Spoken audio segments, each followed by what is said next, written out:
morning, everybody. It is absolutely fantastic to see so many of you here today for our first FITT Forum of the year. And today is all about introducing a coaching culture. And I'm having to say that a bit slowly because we really did choose a bit of a tongue twister for the name of this FITT Forum. So good luck to the rest of the speakers repeatedly saying coaching culture. My name's Amy Forrest and I am Managing Director for First Intuition in East Anglia and our distance learning AAT provision. I can see a lot of people already have that. Please do feel free to use the meeting chat box to say hello, say good morning to everybody. And ask questions and get involved throughout. It'd be lovely to get some questions for our expert speakers. It'd be lovely to hear your opinions on what's being discussed as well. So please do get involved. There are quite a few of us, so we have got mics muted, just so we can keep on track for the forum itself. But I'm really excited about today's FITT Forum, actually. This is a topic that's quite close to my heart, actually, because here at First Intuition, we have really seen the powerful impact that our team of coaches have had on the development and progress of learners we support. And so for us at First Intuition, that coaching culture definitely exists in an apprenticeship programme. It is there. It's actually a required part of the programme. But coaching kind of goes beyond a formal apprenticeship requirement, and actually a coaching culture can also deliver huge benefits when implemented in the workplace between managers, their direct reports and other relationships in the business. So I'm really looking forward to hearing from our speakers today, and we have a panel of expert speakers and they'll all introduce themselves when we come onto their sections. They're going to share their thoughts and experience for how we can introduce this coaching culture. We're going to talk through what coaching means. We're going to talk about the benefits of having a coaching culture. We're going to talk about what employers can do to introduce that into the business, and we're going to hear from the people about the qualification from an employment perspective and from coaches as well. And then we're going to finish off today's forum talking through some techniques for coaching junior staff, so some real good top tips and takeaways for what can we actually take back today and start implementing in the workplace. So I'm really excited for today. Good morning to everybody in the chat box. Lovely to see everybody getting involved. But we're going to start with that first section, all about the benefits of having a coaching culture in a business. And I'd love to introduce Ian Hunter and Andrew Whitehock to the conversation. And firstly, I suppose, Ian, would you introduce yourself? Yeah, good morning, everybody. Thanks for having me, Amy. I've sort of got two parts to my role. So I'm a skills and development coach and the program lead for First Intuition Leadership and Management Apprenticeships. And I also deliver the training on our First Intuition Impact Skills program. Fantastic, thank you. And Andrew, thank you for joining us this morning. If you're able to introduce yourself, that'd be fantastic. Yeah, thank you, Amy. Good morning, everyone. I hope everyone is well. Let me introduce myself. My name's Andrew Whitehock. I'm a senior manager at EY and I work within business consulting, financial services risk. And within my team, we run an apprenticeship program, taking young people kind of post A-level school leavers all the way through their journey up to becoming kind of fully signed off senior consultants. Thank you, Andrew. I'm going to start with you then, Ian, to really help us define what do we actually mean by coaching culture? What is that? A sensible place to start, I'd say. It essentially means you have a workplace that that actively promotes coaching as a fundamental aspect of the day-to-day activities, and that's that day-to-day thing is the key part there. It's much more than that annual appraisal cycle, which some of us have been used to, right? Where we suddenly realize we've got an appraisal coming up. And so we have to find last year's appraisal and we have to see if we've met our targets. And if we have, then great. And if we haven't, we need to do something quickly. So, that it's much more proactive than that. Okay. So it's an ongoing integral part, like the ethos of the organization, as you said, part of the actual the culture and the values. Brilliant. Thank you, Ian. And I think one of the challenges we have with when talking about coaching is the myriad of words that exist and the myriad of terminology that we have. We often talk about things like coaching, and then we talk about mentoring, and then we talk about training, and they can kind of be quite overlapping. Andrew, I don't know if you had any thoughts about the differences between those three parts. Ian, is that one you want to cover? Sort of the differences between the training, mentoring, and coaching? I'll I'll do that, and then maybe I'll throw to you and maybe get your thoughts on how that's employed in EY, because I think you do all three of these things as well. But it's a good question. I'll save coaching till last. If we start with mentoring, because mentoring is very common in most workplaces, and sometimes it's kind of used as a replacement for other kinds of development opportunities. You get buddied with someone, you get given a mentor, and people who are less invested in developing their staff will think that's fine. That's the development sorted. Tick that box. But anyway, mentoring, when it's done well, is generally a more experienced, knowledgeable, often senior individual in the organization who provide guidance, support, and advice, I suppose, to a less experienced person. It's often long term, it's informal, and I'd say quite broad in its remit, in the fact that it involves a lot of things beyond just the specific job role or even the company the two individuals work in as well. But the key difference with mentoring is that the mentor will use their own experience, and they'll provide their opinions and their insights, and they will give guidance. Yeah. So yes, it's someone more senior for the junior to look up to, but the mentor isn't shy in sharing their thoughts and opinions, which you'll see in a minute is different to coaching.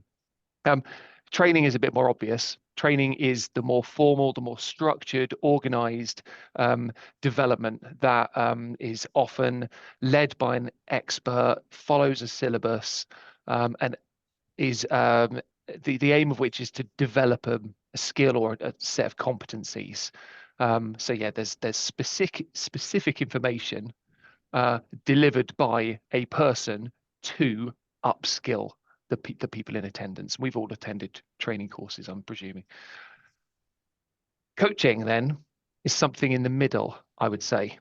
So it's very collaborative. It is working together and focusing on general skill development, professional development. So it sometimes is defined and sometimes it isn't. It's whatever that person needs at that time.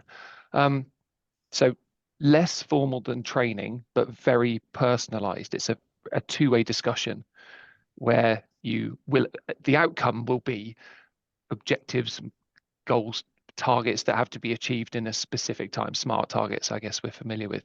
So it's more short-term than mentoring. And unlike mentoring, the coach will empower the individuals to find their own solutions and suggest their own ways forward. So the coach is much more reticent in giving their own opinion. Although on occasion, I did actually look this up. I don't know if coachee is a word or not. I'm going to say coachee.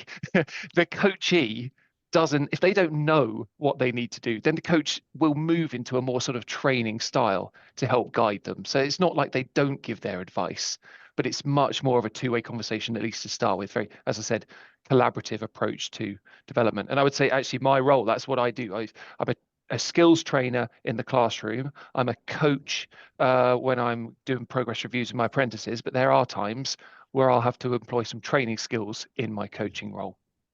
Andrew, what would you say you do all three of those in your role? Yeah, I was going to, just kind of following on to that, making it real from an EY point of view, Ian. Within EY, we have counsellors. So at every level, you have counsellors, and the counsellor is a coach, is a mentor. Not maybe so much the formal training part of things, but it's the counsellor's responsibility to take the people, the counselees that they're kind of looking after, coach them, mentor them. They might not necessarily be in the same service line as you or the same team, which gives a great kind of outside perspective on that person without getting too kind of into their sort of day-to-day job. So EY is all about counselling. Fantastic. If you're having the word counsellors, Andrew, I'm definitely having coaches. Coaches, exactly. It's really interesting, actually. You talk about that difference between coaching and mentoring. And what I really liked about what you said there, Ian, was actually your role changes depending on what the individual needs. You might be a coach for 20 minutes and then slip into mentoring for a while, or, you know, at different times in the relationship need different skills. And that could be a challenge, I suppose, for the individual. That's quite a wide skill set then, to go from coaching to mentoring to training. Andrew, if I can come back to you again, you know, we've talked about introducing a coaching culture. You know, we've talked about the difference between mentoring and coaching, but can you give us some insight into the benefits of a coaching culture for the individuals? Yeah, definitely, Amy. What I'd say is kind of my first point I'd say is failure. But what I mean by that is that letting people know that they will get stuff wrong, that's normal and it's not the end of the world. But the important part is that when they do, they'll receive the necessary support to avoid repeating that failure. And this is kind of really important, particularly for young people.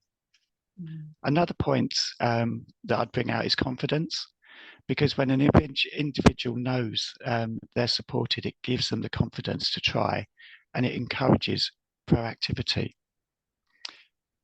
Also, trust.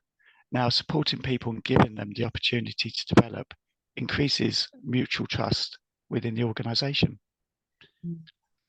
Ian, any other points that you want to add? I completely agree. Yeah, with all of those things. I suppose linked to the trust is maybe when you're in a coaching culture, it encourages honesty and transparency from everybody as well.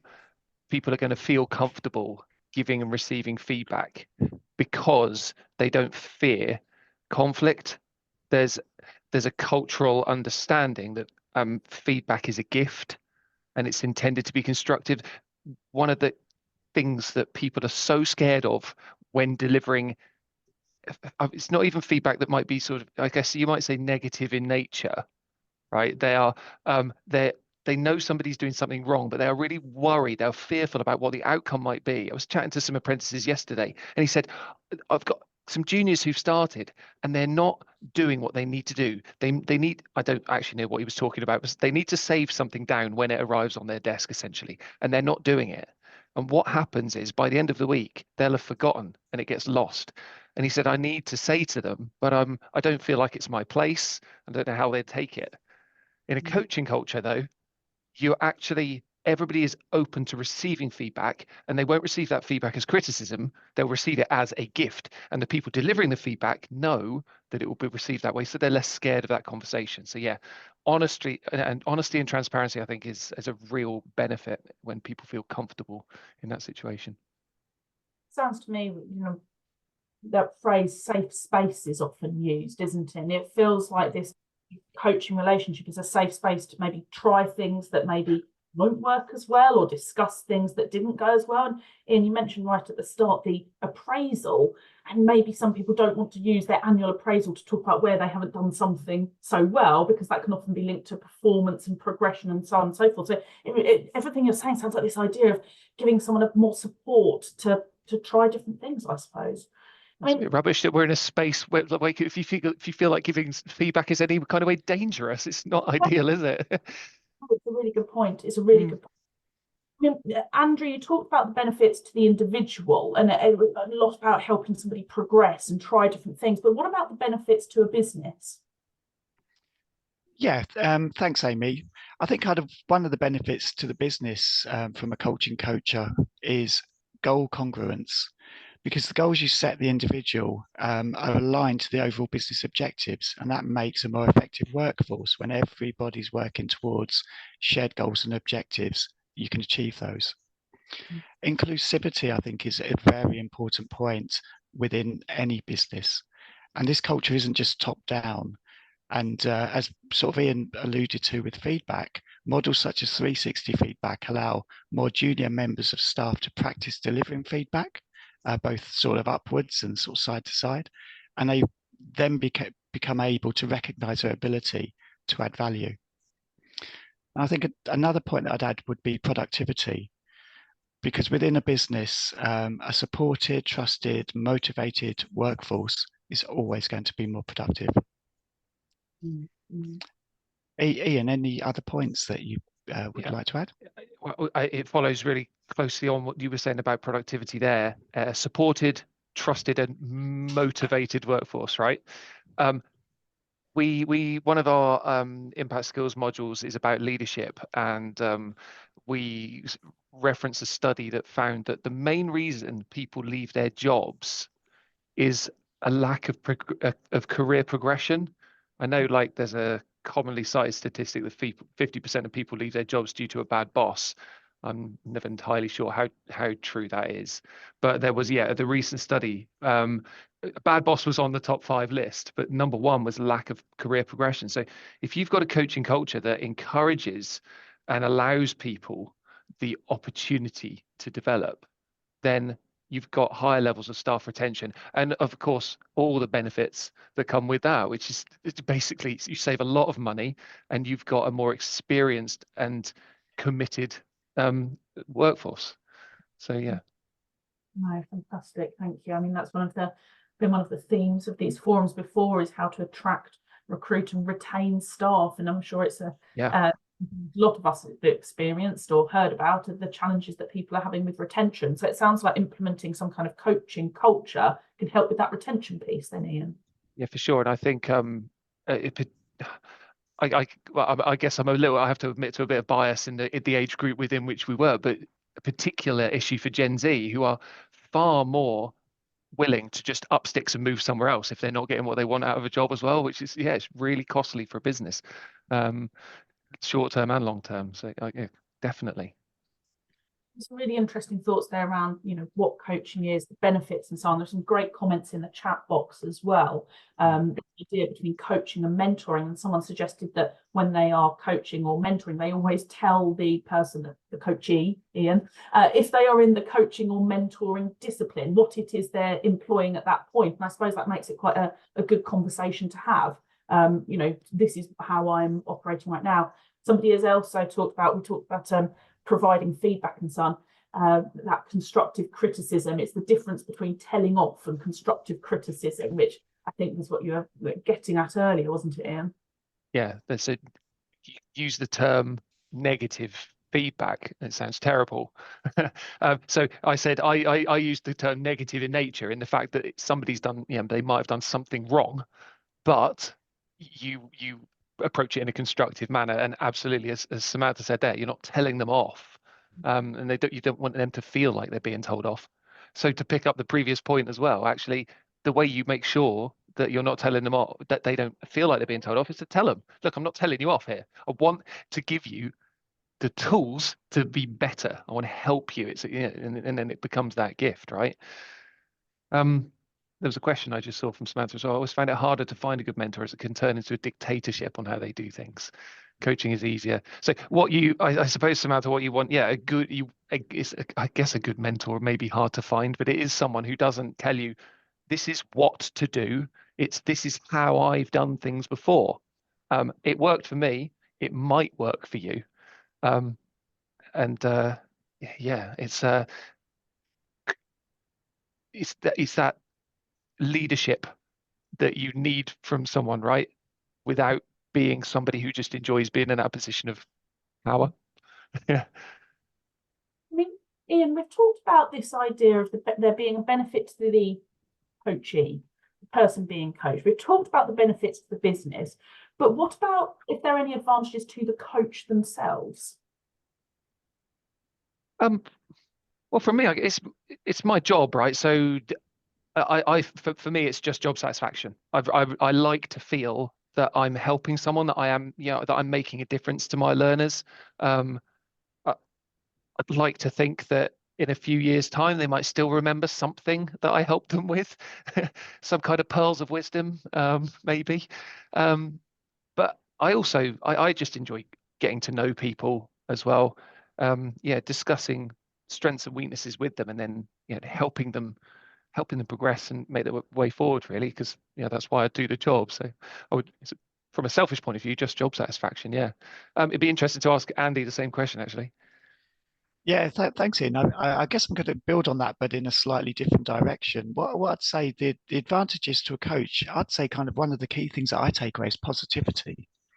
And I say positivity from the point of view of being having the opportunity to coach people, sort of feeding off their positive attitude, seeing the kind of results along the way, allowing you to kind of share experience and kind of help them along their journey is a very, very positive experience. And again, it's quite good to kind of take on board that positivity, and that feeds over into kind of, in my case, the normal day job as such, because my role is not just 100% kind of counselling coaching. That is an element of my role within EY. Mm-hmm. Thank you. It sounds like it would be very positive for all of those people involved. I talked earlier, Ian and Andrew, about apprenticeships, and apprenticeships formalised a coaching relationship actually and required a coaching relationship. So how has that introduction of apprenticeships really supported that coaching culture in the workplace? I think Andrew's probably got more to add than me, so I will just say from my experience,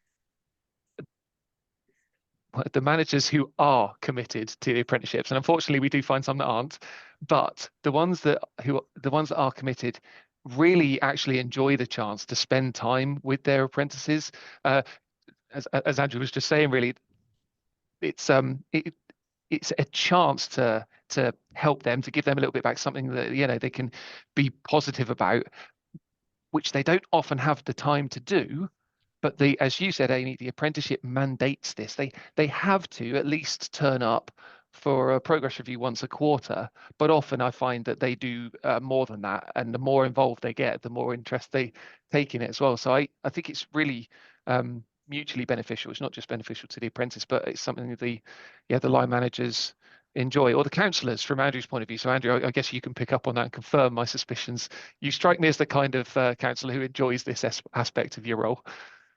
Yeah, definitely, Ian, definitely. And if I kind of take a step back, what I'd say is, from kind of my point of view, apprenticeships kind of support the identification and development of talent. And again, we're kind of looking at sort of from an EY point of view, the young people sort of coming into the organisation. And again, within a coaching framework that, for me, helps me kind of support through the apprenticeship program young people on their career journey from an early stage. And then it's great to see them sort of grow as individuals and kind of share within that journey. Because at the end of the day, all those people coming into the apprenticeship program, they are the future of our organisations. Mm-hmm. Fantastic. Well, thank you very much to both Ian and Andrew there for some insight onto the benefits of having a coaching culture. Thank you both very much. I mean, we've heard quite a lot there about the benefits: goal congruence, inclusivity, motivated staff, retention of staff, giving someone more job satisfaction as the coach. So we're clearly hearing there are benefits of introducing a coaching culture. But our next question then is, well, how can employers do that? What can employers do to introduce a coaching culture? So for the next section, we're going to hear from 3 experts about that particular topic. And to start with, I'm going to hand over to Carolyn Connery, who is the Head of Employer and Provider Development at CMI. Carolyn, if you're okay to introduce yourself and then talk us through, from your qualification perspective, what can employers do to introduce a coaching culture? Thanks, Amy. Good morning, everyone. It's a pleasure to be here today, and thank you to First Intuition for inviting me. Today, I'm here to share a few insights around the theme of how organisations can embed, and I'm glad you said that you do trip over this, a coaching culture across their organisations, leading to greater impact and increased productivity. My name is Carolyn, and I head up employer and providers at Chartered Management Institute, also known as CMI. And it's wonderful to be in this virtual room full of employers of all sizes and operating across different industry sectors, but facing a common challenge. How can I introduce a strong coaching culture and the impact it can create for the long term in terms of increased engagement and productivity, to drive talent attraction and retention, and more importantly, sustainable business growth? At CMI, our core mission is to ensure organisations are better led and managed. And through our qualifications and wider interventions, our aim is to support various organisations around the world to equip their accidental managers with the right knowledge, skills, and networks to become more conscious leaders of the future. Now, many of you today may now be wondering, what's an accidental manager? Coined by CMI, which is now a widely accepted industry term, it mainly refers to individuals who, by being an expert in a technical role, were given the opportunity to step into a management role. However, as part of that step up, very often they were not adequately trained or supported to effectively perform in that new role. CMI research shows, and it goes back to the conversation we had just now, that in the UK, 4 out of 5 managers are accidental managers, with nearly 82% of managers who enter management positions never having any formal management or leadership training.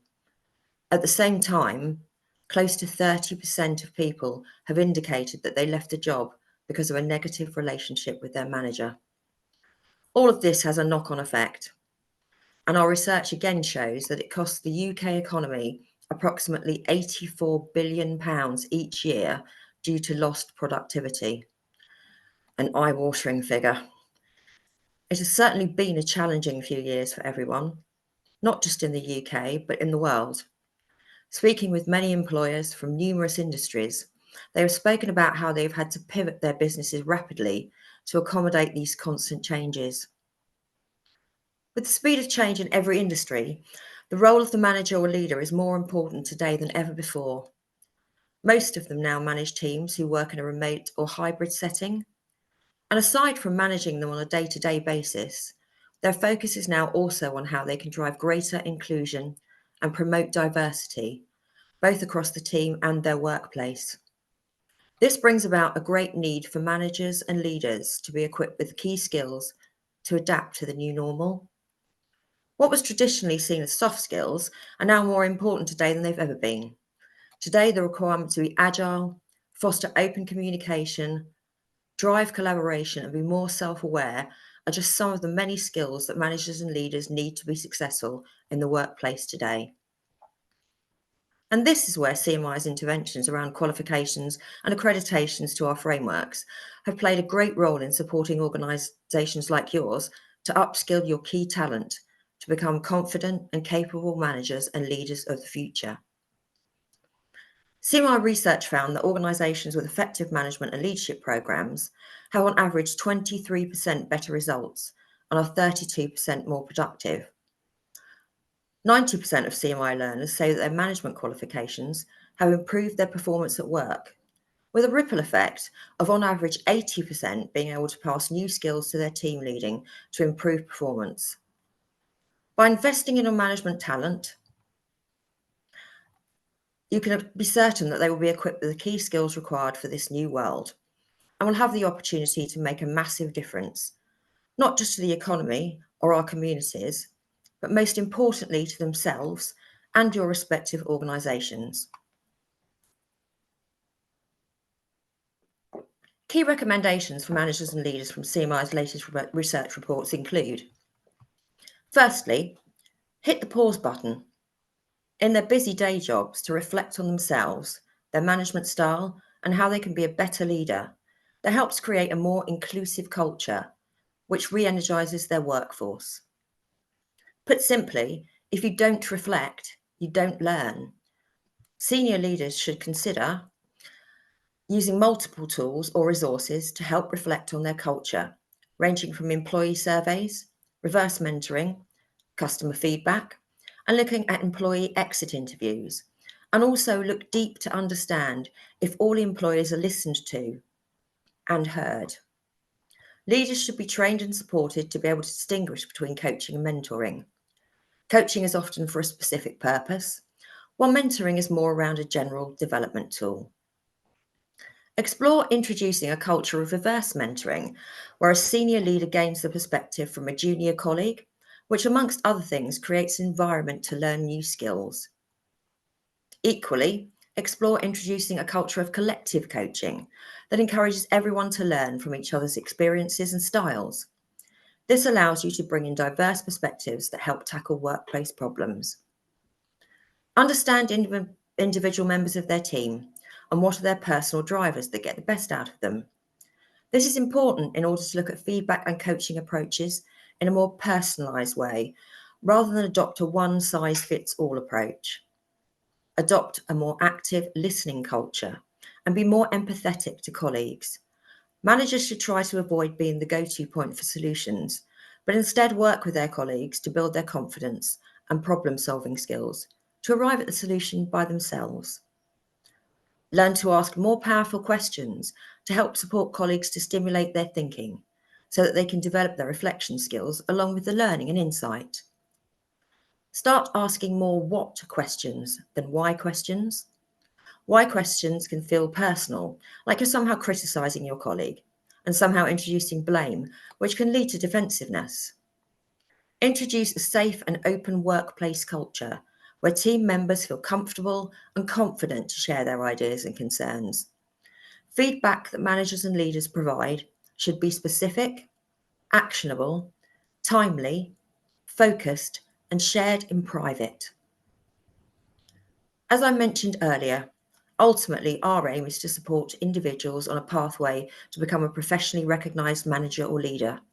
And we are the only organisation in the world that can award the prestigious Chartered Manager status, which is seen as the industry's highest accolade in management and leadership. I could continue providing you with more interesting intel, but just through this brief overview, I hope I've been able to provide some good food for thought around the theme of coaching, but more importantly, the positive results it can provide for your teams and wider organisation. It leaves me to wish you all the very best, and I'm very happy to answer any questions that you may have. Thank you for your time.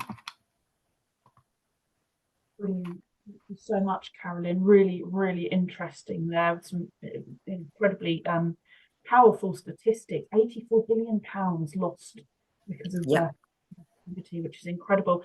And I thought it was very interesting what you touched on there about the different skill set requirements today than 10, 15 years ago. And that combined with the fact that 80% of coaches are passing on those skills to others in the business. So it really does demonstrate the importance, I suppose, of training your coaches, it sounds like. You know, you talked about the skills of the coach there, being able to ask powerful questions, being able to get somebody to reflect, asking what, not why. That training of the coach and someone being having the tools to be a good coach sounds really, really important. Thank you very much, Carolyn. Let me just check any questions here. Yeah, there's a tough question in the chat box. I support a coaching culture, but how do I ensure consistency with a department of 250? We've got Andy speaking in a second, who works for a large employer, and maybe Andy, you could touch on that question. Yeah, really interesting. Thank you so much, Carolyn. And that does lead me to Andy and to welcome Andy to the discussion. So really happy to introduce Andy Baker today, Chief Internal Auditor from Canada Life, on this whole question of what employers can do to introducing a coaching culture. We're going to talk about from the employer's perspective, Andy. Brilliant. Yes, thanks, Amy. And I'll briefly introduce myself, because there's probably a bit more than the Chief Auditor bit to what I do. And some of that really does feed into the ethos that I take into the workplace in terms of how we begin to think about embedding a coaching culture within our teams and our wider organisations. And Daryl, I'll try and give you a little bit of insight into that, because we are absolutely grappling with that Canada Life across the internal audit function globally. And you're talking there at about 200 people. So roughly you're not quite the exact size, but not a million miles away from what you're talking about. In addition to the Chief Auditor of Canada Life, I'm also a qualified executive coach. So I qualified through Henley Business School, and I've spent also the last 10 years or so working with First Intuition, covering a number of ACCA, CIMA, ICAEW courses. And that gives you great insight into what people are learning, but what's being covered by some of the syllabuses, and how we're looking at developing our our future leaders within business. And one of the reflections that I've had from this is employers spend an awful lot of time and a lot of money investing in professional qualifications, investing in technical skills.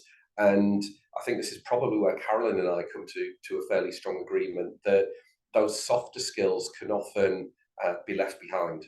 And often then you get people stepping into their first managerial role and they're unprepared. And, you know, if you use the old adage, they're all almost left to sink or swim. So they're really given quite a challenge. I'm going to put alongside that a slightly different coaching journey that I've had as well, but it becomes equally as relevant, which is I've spent the last 10 years as an ECB cricket coach in the summer, an RFU coach in the winter. And one of the things that you learn very quickly is once you get beyond making mud pies at sort of under 6, under 7 years old, because they're all just there getting used to the game, as you get to sort of under 10s, under 11s, and especially a little bit beyond that, you're working a lot less with the technical side and you're working a lot more with the person. You're talking to the person about actually what is it they want to develop, how do they want to develop that, what decisions they made in a match scenario, and then what they've learned from that and what are they going to do differently.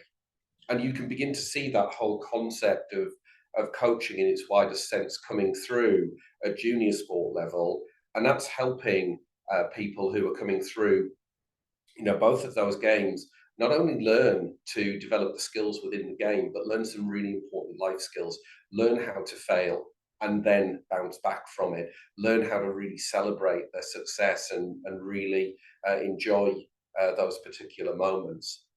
So when we begin to think about it, we begin to look at a set of technical skills within particularly the sort of financial world, if I talk about my field, audit, but also we can be very transactional in the way that we operate. And when you begin to talk about a coaching mindset or bringing a coaching culture in, it's really about beginning to ask your team to think differently.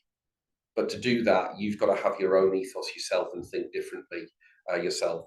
So I talked to my team, and one of the first things I said at Canada Life when I joined and we were recruiting a couple of people is we're recruiting several auditors. What are the skills that I'm looking for from those people? Because actually your whole coaching mindset starts with your recruitment. What are the attributes you're looking for in people? And I always list 4 things. One is that agility, and Caroline referenced that.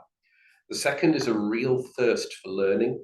I want people who want to learn, develop, and that's not necessarily technical skills. It's that thirst to really broaden their own horizons. Thirdly, there's a piece just around thinking critically. How can they think beyond things, and teaching people to begin to think around issues and not just look at the obvious, so that they can question, they can challenge. And alongside that, I think comes a point that Ian made earlier. They're also allowed to fail, but fail fast, learn, move on. So that you begin to bring that concept of failure is absolutely okay. It's going to happen in life.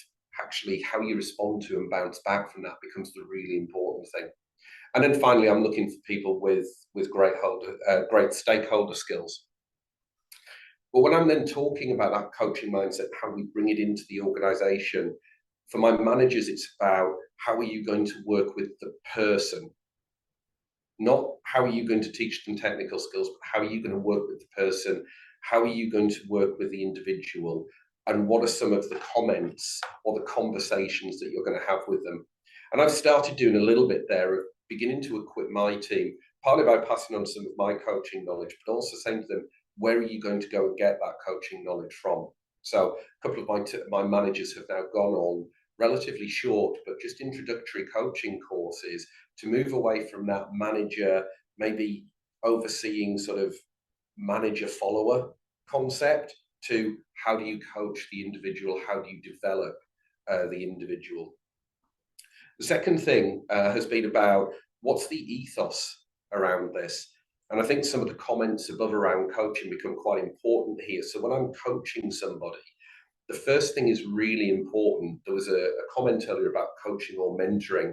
I'm going to contract with people. I'm going to talk to them about these are the boundaries that we're in now, the confidentiality of the conversation that we're having, the fact it is okay for them to express whatever they need to express.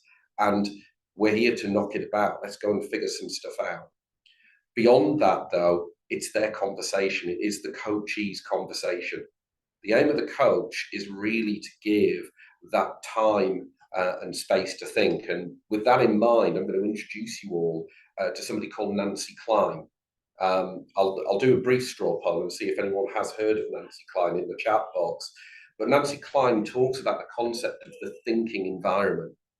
And it is about that really important point. If you're going to do this, you've got to be able to create the time and space for people to think, to reflect, to learn, and to grow. And if you don't create that, you're not going to create a coaching environment. So it takes time and it takes effort. Second thing for me as a coach, beyond that time and effort, is it's about just helping you improve your performance, improve your well-being.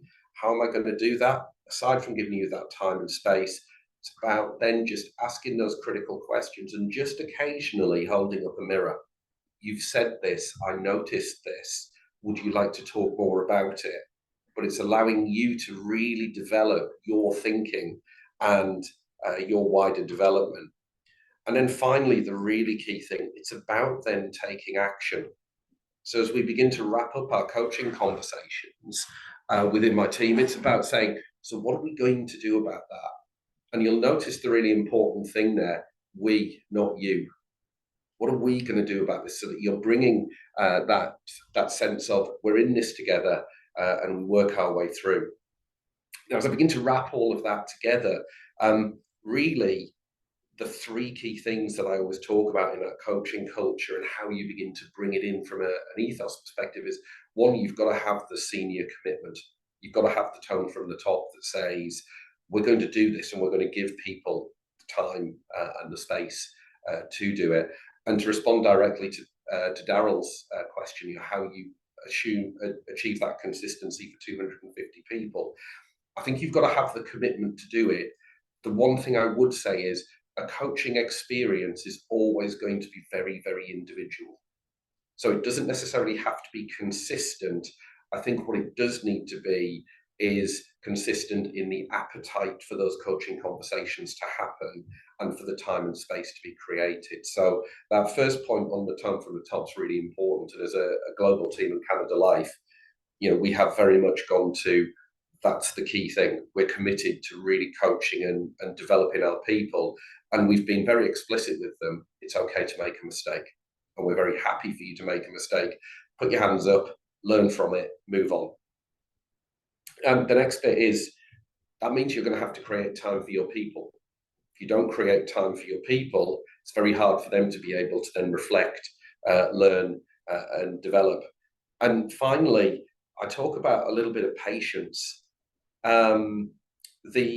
The concept of coaching, that shift to a coaching mindset, it's a bit like learning a new skill. You're actually going to have to practice it a little bit. You're going to have to build some new muscle memory, and you're going to have to take a little bit of time before you see the results happen. You'll see forward momentum, but it'll take a while for it to really embed and work. And recognizing that's quite important, because if you expect to say, we're going to put a coaching mindset in, we're all committed to it, and it just happens, that's when that kind of concept will fail. So really reinforcing, really embedding it, really continuing to drive with it is probably the other key thing that I would talk about. Thanks very much for having me on, and thank you very much for the time. And again, very happy to pick up any questions that people may have. And I'm just going to drop Nancy Klein's details in the chat box, just should people wish to explore that a little bit more in terms of some of the thinking. Brilliant. Thank you so much for the insight there, Andy. Really, really interesting, actually, and a lot of chat going on in the chat box, particularly around how to ask questions. And there's a bit of chat going on here about the why question can sometimes be aggressive, and maybe structuring the question differently, Andy. Yeah, and I think sometimes we can spend a lot of time saying, why have you done that? So I can understand that, that aggression point. And a lot of the ways that I tend to try and ask questions now, and I do this in sports coaching as much as I do in the workplace, is I noticed that you did, or I noticed that you said. So what you're doing is you're noticing what someone has done. And then talk to me about that. You're not asking what they did, you're not asking why they did, you're not asking how they did it. You're actually giving the conversation back over to somebody so that they can begin to take that conversation where they would like to. There's a second side to that, and it amazed me that this came out really strongly when I was training for my ECB coaching badges. At that point, know when not to say something as well. Use silence. And that's not about making people uncomfortable, but sometimes people do just need a little bit of time and space to think. It's fascinating, if you put people in a room, you could very quickly work out who are the ones who don't necessarily like silence, because they'll fill it very quickly. But some people really do look at something like silence and just go, no, that's when their brain's working. That's when they're really beginning to create and think, and give them the space to do that. Don't feel the need to fill it. And then the final bit is often just to say to people, so what do you think? Just ask them what they think. But then be prepared to really listen to what they think and take that on board. And again, all of those things goes back to that time point. It takes time to create that thinking environment. But when you do, just occasionally you get some amazing nuggets coming out of it where you go, that's brilliant. Mm-hmm. Thank you, Andy. Really interesting. A lot of benefits coming through for the individual, and some very powerful conversations that can happen between the coach and the person being coached. It sounds like quite a mindset shift for the coach. Actually, it's a very, very different skill set. And Ruth will come and talk to you in a second about your experience with that. We often hear of things like the advice monster that can creep in, which obviously isn't part of a coaching culture. But if I can introduce you, Ruth, or if you can introduce yourself, actually, I'm delighted to be joined by Ruth Coodsey here, CEO and founder of Optimus Coach Academy, to talk more from the individual's perspective. So Ruth, please do introduce yourself and give us your thoughts. Yeah, so some really interesting stuff so far. So I've been writing quite a few notes. So I'm the CEO of Optimus Coach Academy. We train people to become ICF, EMCC, Association of Coaching Accredited Coaches, so specific coaching education. I'm also one of less than 100 master certified coaches with the ICF in the UK, and nearly a chartered coaching psychologist as well, just finishing off my paperwork there. And I have coached thousands of people. I have also worked with thousands of coaches to train them, all of those things. So from the individual coaching perspective, that advice monster, it's what I see when we train people as coaches is they start off and they're really good and they're asking open questions and it's really focused on the person they're coaching. And then there can often be this slippage into, because I want to give value, I have to tell them what I know. And I see this a lot in organizations as well when I'm going in to work with internal teams and things like that, that despite the fact that we know that coaching works, because actually what you're doing with coaching and coaching conversations is you're helping somebody get an insight, a new insight in their brain, so they can effectively build new connections and rewire the way they think, feel, and act. If we tell them, then that's our perception of what is going on in their brain. And obviously we don't know, we're not scanning their brains. We don't know what is actually going on in their brain. But because of the world that we live in and the culture of many workplaces, it's a knowledge-based economy. So people are like always, what do you know? What do you know? I'm not even going to share how many qualifications I've got, because it's like I'm talking to you about this, but do I really believe it as well? Because that's how we're measured.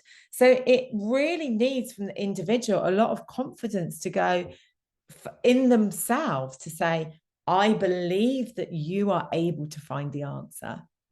And I think that this can be even more apparent if you've got people who are new to coaching, or if you've got people who are more junior in their roles, because we have this idea that we have to always show them. And so it actually means that as a coach, you have to let go of a bit of your ego. That idea that you always know what the answer is. And, I've been doing this role for 20 years and therefore I know, and this person is only 18, so what do they know? But actually, when we let go of that, when we recognize that that person is the expert in their life, their context, their experience, it's a much better position. So what I would really encourage you to do, if you are using coaching or if you're starting to embed, it's about allowing other people to make decisions. And there is that element, I know Andy was talking about this earlier, but there's that element of allowing people to fail, allowing people to get it wrong. Because if we don't, if we as the leaders and managers and everyone else, or even as the coaches going in, if we don't allow people to fail, then what we're doing is we're taking control of all of the decisions. And that leads to decision fatigue, but it also means that the trust is eroded. If I'm the only person making the decision, trust is going to be eroded within that organization. It becomes like a self-fulfilling loop.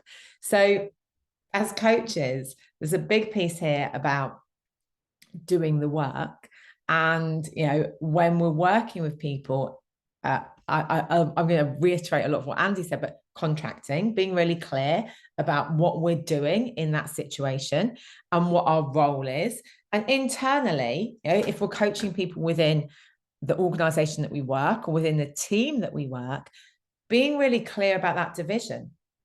Right now, I'm going to be working with you in this way.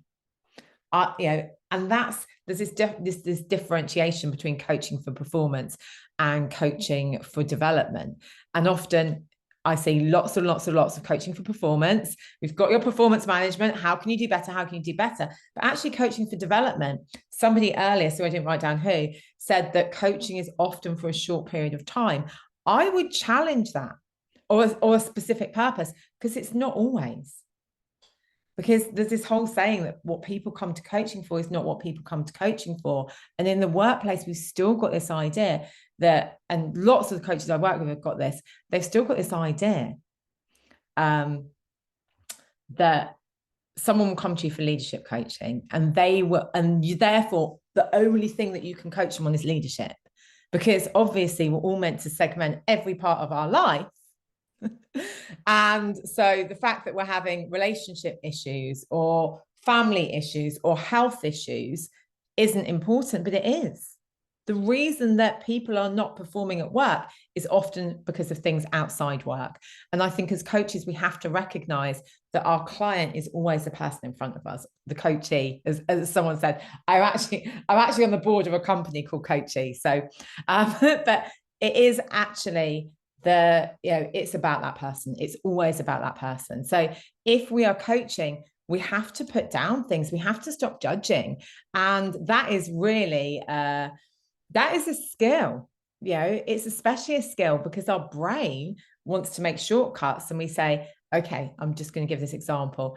Millennials are, how many times do you hear people say, well, all millennials are like this.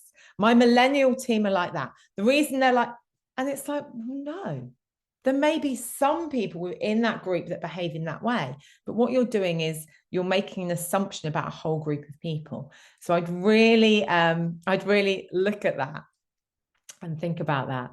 So how do you move forward when an individual is not willing to make a decision, right? So often for our brains, so most of our kind of logical thinking happens in the front of our brain here, prefrontal cortex, ventrolateral, dorsolateral, all of those areas. If we feel under threat,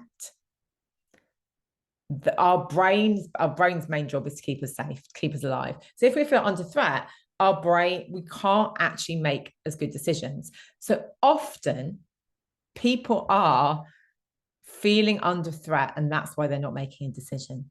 So if they're really, really struggling, I would help them to feel safe, and I would work on something really small. We hear this in popular personal development. James Clear talks about the compound effect. I think every personal development author now does, but I would help them to create an environment where they can see it modeled, where they can understand that their job is not going to be under threat, where they can really think about doing those small things. There's a great model by David Rock from the Neuro Leadership Institute called the SCARF model. Don't know if anyone knows it, but it's a great way of looking at some of the ways that we can be in threat state. And if we're in threat state, our brains aren't working effectively. Yeah. And I would also say that uncoachable, I don't believe that anyone is uncoachable. But I believe that some contexts and environments make people feel unsafe, and therefore they're going to struggle with making decisions. And a lot of this, so a lot of building a coaching culture from the coach's perspective is about helping people to feel safe, which is about that contracting, which is about seeing them as an individual, which is about helping them move towards reward rather than threat. Our brain loves dopamine. Our brain doesn't like cortisol so much. Yeah, so those are the kinds of things that I'd say thinking about from our perspective as a coach, but also thinking about our state. So if we are going in to have a coaching conversation with somebody and we're in a heightened level of arousal, we're under stress, we're not going to have as good a conversation. So really think about the things that you can do. And it's so funny, I work with a lot of people in the NHS, amongst other places, and people they're like, oh, when I have to have a difficult conversation, I go for a walk first. And I said, yeah, you're calming your nervous system so you can focus. You're doing that, even though you don't know why, you're already doing it. Or maybe you go and make a cup of tea or coffee. Obviously, don't have too strong a coffee, but you're making a cup of tea or coffee first. You're making sure you don't have any alerts. You're making sure you're in a space that isn't stressful for you. That's another really interesting one, because we carry the stress from our environment. So if you're working with people, it's thinking about as much about you before you can focus on them, because otherwise you're bringing your stuff in and that's going to impact everything. Yeah, and I would say with there being limited coaches, it's about thinking about how you're training internally on coaching skills.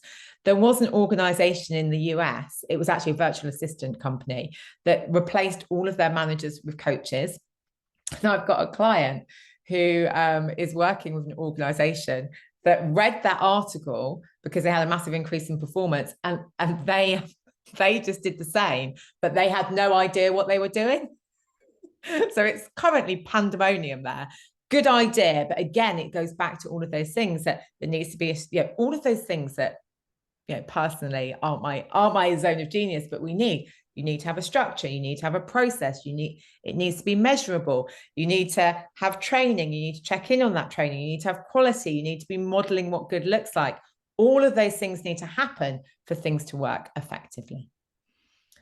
So I'm a bit conscious of time. Is there anything else that you want me to say on the individual side, Amy? Yeah, really useful. Thank you so much, Ruth. We'll be coming back to you later to talk about some techniques for coaching junior staff. So I'm really looking forward to hearing about that. So thank you very much, Ruth.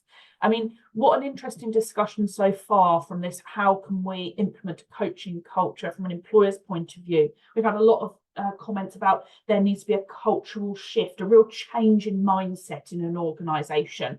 We've talked about some of the formal training that we could go through to implement that. There are a lot of talks of different models, and I love a model. I'm a trained accountant, so I love models. Different techniques we can go through to coach somebody. There's a lot of repeated comment about giving people the time and space to think, both physically and mentally, actually. And a lot about modelling behaviour within an employer. So a really fantastic conversation there on how we can implement a coaching culture from an employer's perspective. But our last part of this session is now all about how we can actually coach junior staff. We want to come out of this with some really good techniques for coaching those junior people within an organisation. So we're going to hear from Ruth and Andy later on, but before that, we've got a video from Lisa Bryce. Now, Lisa Bryce is director at Choose to Be, and unfortunately, she wasn't able to join us here today. But Lisa works as a trainer, an executive coach, and as a business consultant, and her real aim is to help individuals and organisations achieve their true potential, the real art of coaching there. So she's working for a number of years with a wide range of clients, right from the small independent businesses right up to the national and internationals, as well as a growing number of private individuals. And I don't know if you've seen that, Ruth, more private individuals looking to get into coaching. Now, Lisa's recently written a book on how to coach, which is being released in February 2024, so this month. So we've got a video from Lisa. This is the moment of truth for everybody. This is when we're relying on the technology to work. So my colleague Chloe, hope you can now.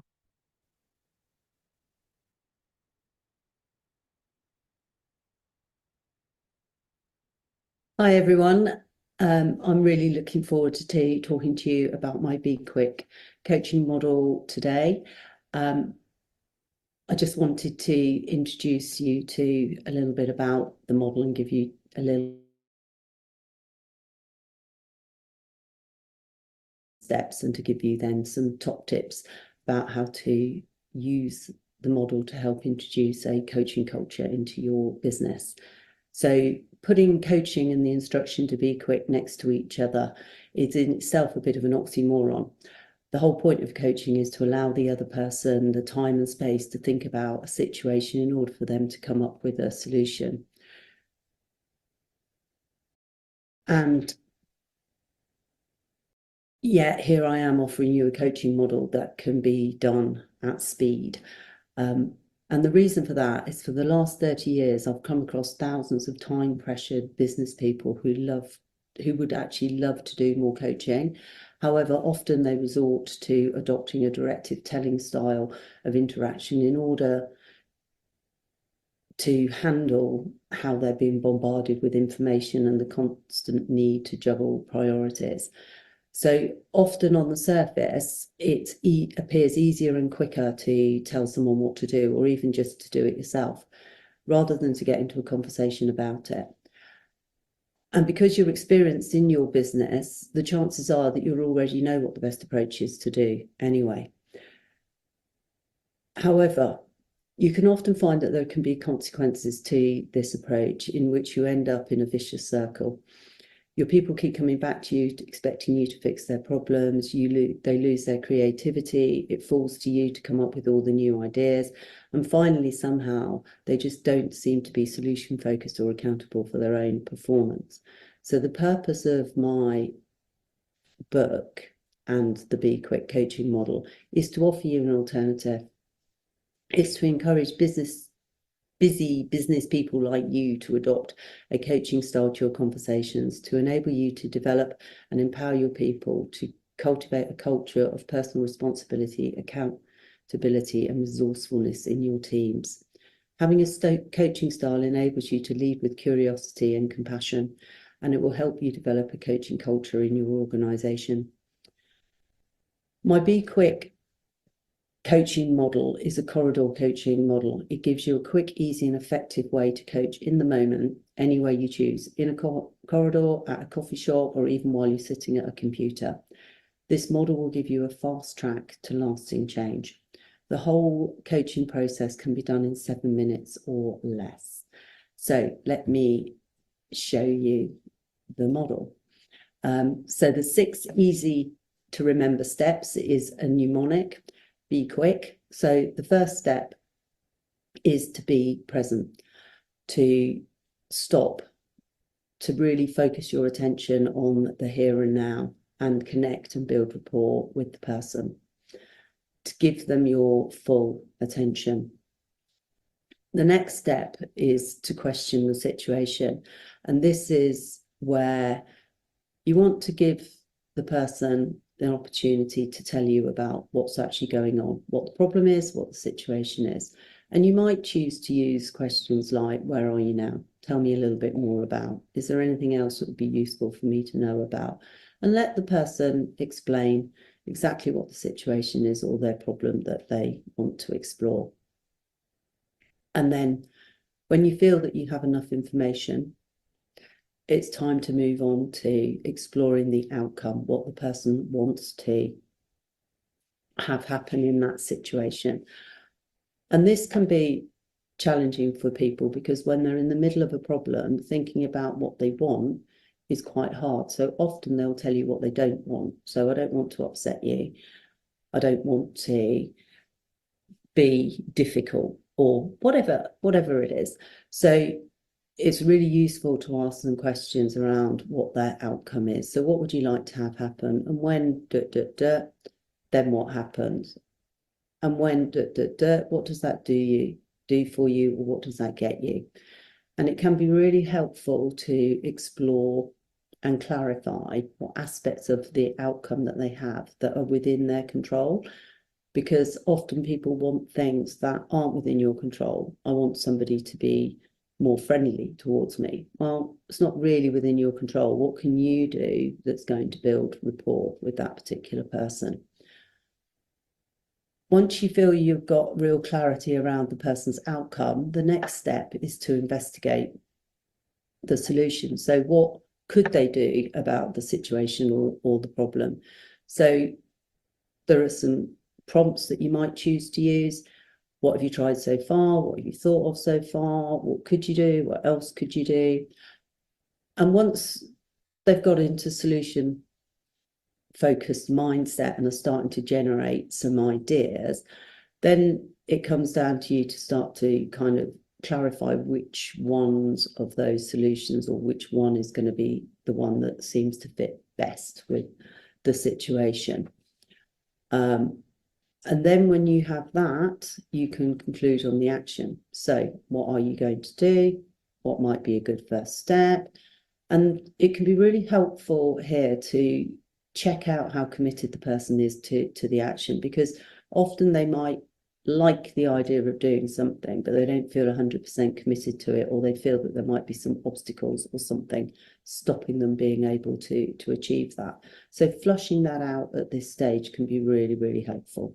And once you know that you've got them really committed, then the final step is to just agree when you can check back in. How can you be a partner with them to help and support, an accountability partner? And is there anything else that you could do to help or support in this situation? And then finally, it's worth just checking, is this an okay place to leave this conversation, and agree when you're going to revisit it and reconnect. So that's the model. As you can see, it's really nice and straightforward. It can be distilled into 6 simple yet transformational questions. Am I present? What's happening now? What would you like to have happen? What could you do about it? What are you going to do about it? And when should we check back in? So it can be really simplified.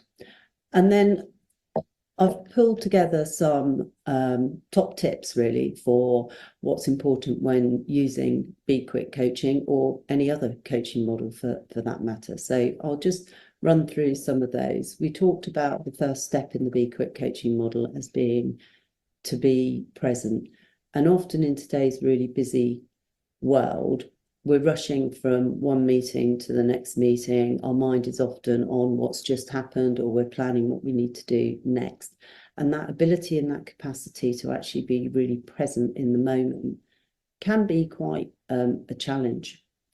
So just pause, take a breath, and really connect with the person that you're talking to. View it as taking a partnership approach. How can you be with them to help and support them to come up with a really great solution to whatever the problem or the issue might be? Build rapport and connection. We can't really do anything without having rapport, and mirroring somebody's energy, body language, pace, voice tonality can really help build that connection really very quickly. Put all of your attention onto the person and let them know that you are genuinely interested in what they're saying. Listen carefully, and it can be really helpful to paraphrase or summarize what you think you've heard somebody say to make sure that you've really understood what they're saying, and aim to let the other person do the bulk of the talking.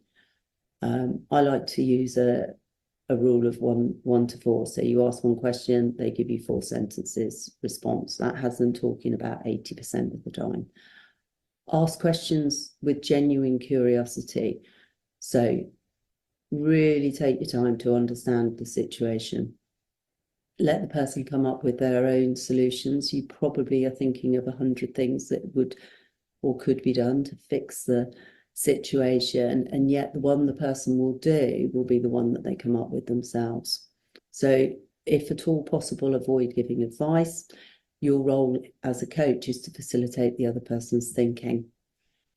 Summarize your understanding as often as you can, and give the person time to reflect and make their own choices. So people.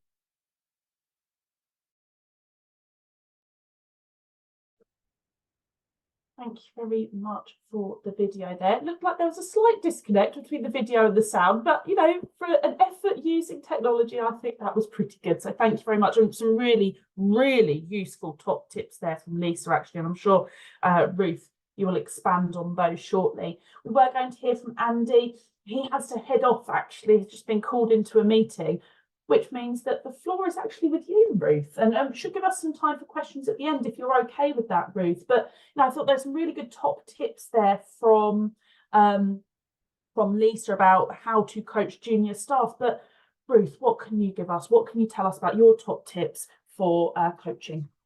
Yeah, I mean, I think it's just reiterating, and someone here put trust and honesty, reiterating what the role is, because the junior members of staff may not understand, and that status differential can actually work against you, because they might be thinking, I need to look up to them.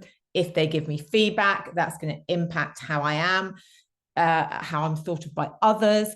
So again, it's just that reiteration of this is why. You know, Simon Sinek says that, doesn't he? Start with why, not asking the question why, we know that, but start with the reason and the purpose of you doing this. And I would reiterate that, especially where people are maybe struggling to be open. I also think with really junior members of staff, like a lot of what we've talked about is quite kind of relational coaching, quite kind of in the moment coaching. But it might be, and it can sometimes be easier with people who are new to coaching to have a little bit more structure, or to use things like tools, so they can really help them evoke awareness. So just for an example, like Stephen Covey's book, 7 Habits of Highly Effective People, is great for tools. And one of the tools could be that you're literally looking at that circles of control and circles of influence. So, you know, and I know that lots of organizations use this as well, but just saying to them, like, let's think about right now in your role, what can you control? And what can you influence and what can't you control? And then helping them really focus in on that control. So sometimes there may be a bit more structure with the junior members. Sometimes as well, when you're working with people who are kind of new to coaching and new to roles, it might be that you do a mixture between the group and the individual. Because again, it can feel less,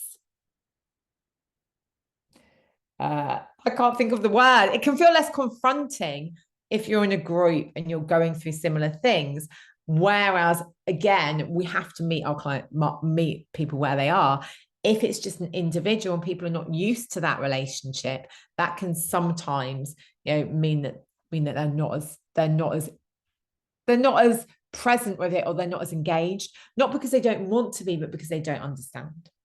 So I think contracting, thinking about how, explaining why, using tools if you've got those, or using some kind of structure.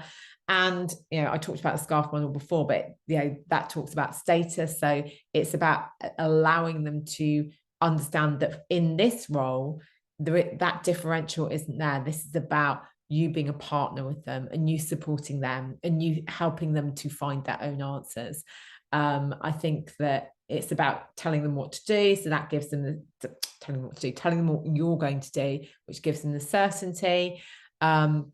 Really highlighting that they have the autonomy to choose where they want the discussion to be, but also they have the autonomy to choose what they want to do. And then building that relationship. That's something that we, that rapport side, but that's seeing that person as an individual. And all of this, it goes back to that time to think, doesn't it? It's about giving the process time. Andy said that as well, like giving the process time, but giving the person time. So even, and again, when you're thinking about organizational resource and everything else, it's better to do it well once a month than to do it badly every week. So do think about, like, how much really is there in terms of this time? Yeah, I could go on, but I'm mindful we've got 10 minutes and there might be some questions. So I was going to see if there are any kind of questions or specific questions. Fantastic. Thanks, Ruth. Yes, if anybody has any questions, please do put them in the chat box. We have a little bit of time now for questions. Whilst people are typing, Ruth, if I could ask. Yeah, you can definitely ask me questions. I wanted to ask about who can be the coach in an organisation, i.e., sometimes a person, often in a business, you spend most of your time talking to your line manager. Yeah. But often the line manager, and I was very interested to hear that one company has got rid of managers and replaced it with coaches. When we say as managers, it can be quite directive. There's a task that needs doing and they need to give direction in order to complete that task. Is it appropriate for a manager to also be a coach if that boundary is set of I'm now a manager, now I'm coaching? Or can you be a manager and a coach to the same person?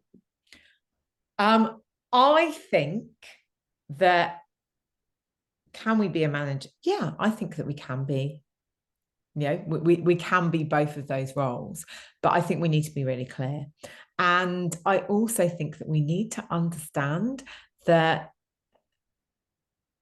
as a manager, we can have coaching conversations. And this was actually my first journey into using coaching in my role. So I was in my early 30s. I was a deputy head teacher. So I was deputy head teacher, one of the biggest schools in London, called the worst school in the country by the Daily Mail, which was great for us because I was in charge of student recruitment as well. So that didn't go down that well. But when I went into that role, I was very like the manager. I was directive. And what I understood is having a coaching approach, and maybe not being a coach, but a coaching approach. What do you think? What has worked for you? Exactly, Daryl. So it's actually the coaching approach. And I learned this in the 90s at Leeds University when I did my first degree in management.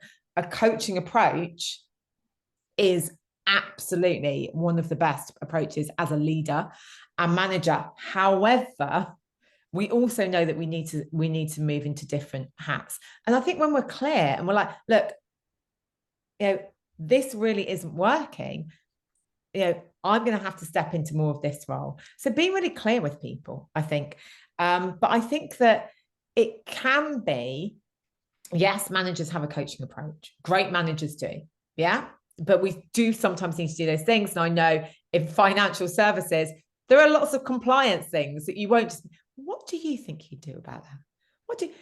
You have to follow this, otherwise we're in trouble, right? But I think we also have an opportunity to have coaches which can be from other departments, can be other, and what that can do is it can help create capacity. So yeah, there are internal coaches. We can have external coaches. The benefit of having an external coach to an internal coach is that there's likely to be higher levels of trust and safety. Most organizations would have kind of senior leadership plus would have an external coach, and they look at more internal coaches lower down. Yeah. Thank you. I think that's really interesting, actually. We've had a comment in the chat box that somebody's part of a smaller accountancy firm, and as a line manager, they see themselves as a manager and a coach. And with SMEs, that needs to be the case. And I think that's really an important point, actually. We talk about coaching culture, we're not just talking about large international, multinational businesses. It can be business to get the most out of an individual. So I really like that point. It's SMEs to any kind of organisation. Another really interesting question has come through here, Ruth, and I was wondering if you could add some insight. How do you tackle, we've talked about tone from the top and modelling, you know, the behaviours is important, but how do we tackle it when the board of directors aren't as enthusiastic about implementing a coaching culture? What are your top tips for that cultural piece? Wow. Yeah, I think that when it's about getting those managers on board. So what I would say is, if you're finding that the managers are not engaged, then what I would do is I would get great coaches for those managers, even if they are external, so they can see the benefit.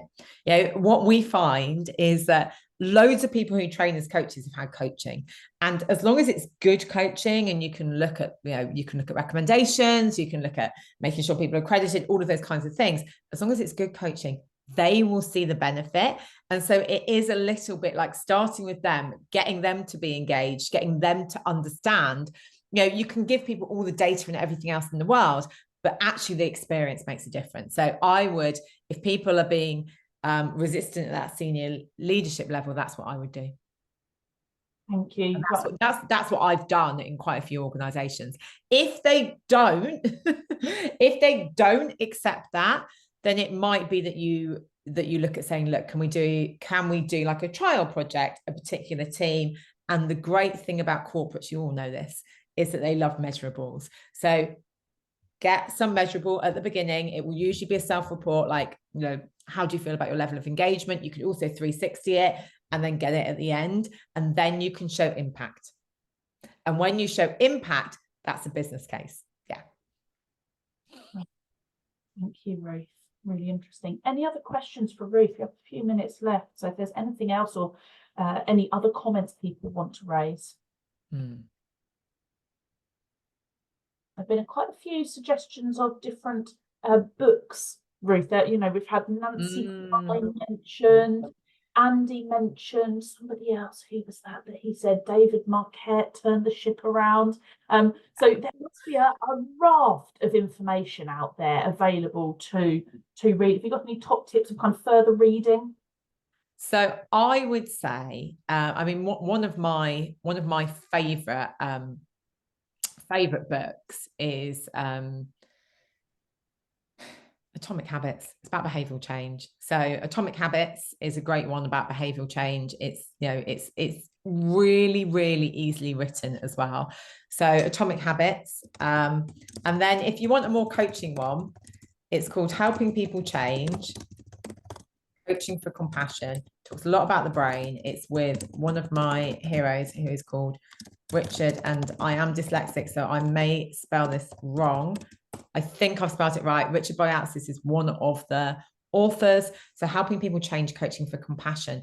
What that talks about a lot is how the way that we ask questions affects different areas of the brain, how we can actually have more effective conversations as well. So he's at Case Western University. He's actually done a lot of work in the US. He's done a lot of work with Daniel Goleman. So if you know Goleman, he's the emotional intelligence guy. So that's some really interesting stuff there. I'll leave it at those two for now. Otherwise you'll all kill me, because you'll have like hundreds of pounds of books on Amazon. But you can, if you ever want book recommendations, just like, I'm the only Ruth Kudzi in the world, so just DM me, and yeah, I can send you loads. Brilliant. Thank you so much, Ruth. And thank you to all our other speakers. It's been a really, really interesting morning. Lots and lots of top tips, going right from what is a coaching culture, right through to some really practical techniques for coaching junior staff. So thank you very much, everybody, this morning for joining. It has been absolutely fantastic to see you all. Our next FITT forum then is on the 20th of March. And it's all about how to utilise social media to target Gen Z in the recruitment process, something we're hearing more and more about. TikTok, anybody? So quite a practical one, 20th of March, and we'll get the link sent round to everybody for if you would like to join. But thank you very much to all of our speakers once again, and also to everybody getting involved in the chat box. It's been a really good discussion. So thank you very much, everybody, and have a fantastic rest of the day. I'll see you then.